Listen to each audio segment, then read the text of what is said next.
Friends, మీకు తెలుసా north కొరియాలో కిమ్ జాంగ్ ఉన్ కి ఎవరైనా వెన్నుపోటు పొడిస్తే వారిని ఆకలితో ఉన్న కుక్కల బోన్లో పడేస్తాడు. ఇంకో విచిత్రమైన విషయం ఏంటంటే నార్త్ కొరియాలో 8 జూలై రోజున ఎవరైనా నవ్వుతూ కనిపించారంటే వారికి విధించేది మరణశిక్షే.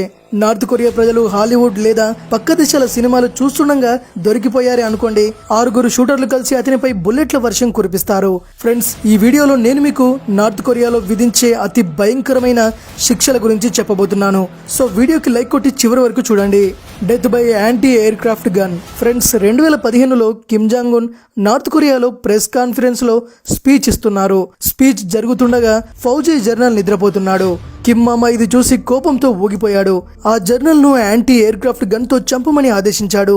అసలు ఈ యాంటీ ఎయిర్ క్రాఫ్ట్ గన్ ను ఎందుకు వాడతారో తెలుసా? గాల్లో ఎగిరే ప్లేన్స్ ను ధ్వంసం చేయడానికి. ఈ గన్ ఎంత పవర్ఫుల్ గా ఉంటుందంటే దీని బుల్లెట్లతో ఏకంగా ప్లేన్ ను ధ్వంసం చేసి నేల కూల్చవచ్చు. అలాంటిది కిమ్మావా ఈ ఫౌజీ జర్నల్ ను ఈ గన్ తో చంపమని ఆదేశించాడు.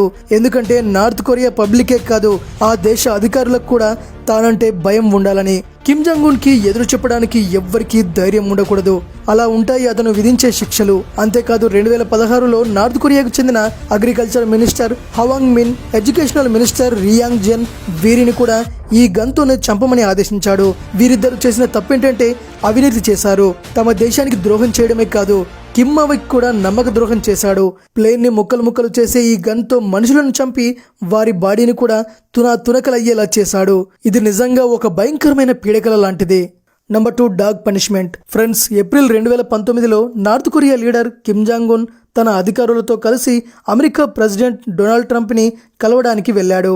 ఇక తమ దేశానికి తిరిగి వచ్చాక తన 4 గవర్నమెంట్ అఫీషియల్స్ పై అతనికి డౌట్ వచ్చింది. కిమ్ మావకి ఏమైనా డౌట్ వచ్చిందంటే ఈ 4 గవర్నమెంట్ ఆఫీసర్స్ నార్త్ కొరియాకి సంబంధించిన కొన్ని సెన్సిటివ్ ఇన్ఫర్మేషన్ ను అమెరికన్ అఫీషియల్స్ కి అమ్మేశారని. సందేహం వచ్చిన వెంటనే ఆ 4 చంపేయమని ఆర్డర్స్ పాస్ చేశాడు. వీరిని ఎలా చంపారో తెలిస్తే ఎవరికైనా చావంటే భయం కలుగుతుంది. మొదటగా బుల్లెట్స్ తో కాల్చి చంపమని, ఆ తర్వాత వారి శవాలను కుక్కల బోన్లో పడేయమని ఆదేశించాడు. ఎందుకంటే ఆ కుక్కలు వాళ్ళని పీక్కు తినాలని. ఇలాగే చేశారు కూడా. 4 ఒక స్క్వాడ్ తూటాల వర్షం కురిపించి చనిపోయాక వారి శవాలను కుక్కలు తినేలా చేశారు. ఈ డాగ్ పనిష్మెంట్ ను కేవలం పబ్లిక్ కి మాత్రమే విధిస్తారనుకుంటే పొరపాటు. 2013లో కిమ్ జాంగ్ అంకులైన జాంగ్ సంగ్ టక్కి కూడా సేమ్ ఇలాగే భయంకరమైన చావు శిక్ష విధించాడు.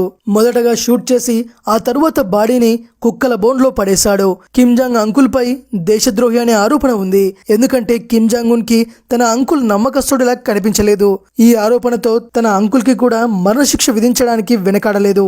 ఇది నిజంగా షాకింగ్. కిమ్ జాంగ్ క్రూరత్వం ఏ రేంజ్ లో ఉంటుందనడానికి ఇదొక చిన్న example. Number 3, death by squad. Friends, ఈ సంఘటన 2022లో జరిగింది. నార్త్ కొరియాకి చెందిన 2 యువకులు సౌత్ కొరియన్ మూవీస్ ని కాపీ చేసి అమ్ముతున్నారు. నార్త్ కొరియాలో సౌత్ కొరియన్ మూవీస్ గానీ మిగతా ఏ దేశానికి సంబంధించిన మూవీస్ గానీ చూడడానికి వీల్లేదు, అమ్మడం కూడా కుదరదు. ఒకవేళ ఎవరైనా ఈ పని చేస్తూ పట్టుబడితే వారికి మరణశిక్ష తప్పదు. ఈ 2 యువకులకి ఇదే పరిస్థితి ఎదురయ్యింది. వీళ్ళు సౌత్ కొరియన్ మూవీస్ అమ్ముతూ రెడీ హ్యాండెడ్ గా పట్టుబడ్డారు. దాంతో పోలీసులు అరెస్ట్ చేశారు. కానీ ఇది అక్కడ ఎంత పెద్ద నేరం అంటే ఆ పని చేసిన వారికి భయంకరమైన శిక్ష విధిస్తారు. ఈ 2 యువకులకి జస్ట్ 16-17 ఏళ్ల వయసు ఉంటుందంతే. అయినా సరే క్రూరంగా ఒక స్తంభానికి కట్టేసి 4 షూటర్ల యొక్క టీం ఒకేసారి వారిపై బుల్లెట్ల వర్షం కురిపించారు. అంతేకాదు, మీకు నమ్మకం కలగకపోవచ్చు, పోలీసులు వీరి బాడీని ఆకలితో ఉన్న కుక్కల బోన్లో పడేశారు. ఇంత చిన్న తప్పుకు ఇంత ఘోరమైన శిక్ష బహుశా ప్రపంచంలో ఎక్కడా ఉండదనుకుంటా. Punishment for smiling.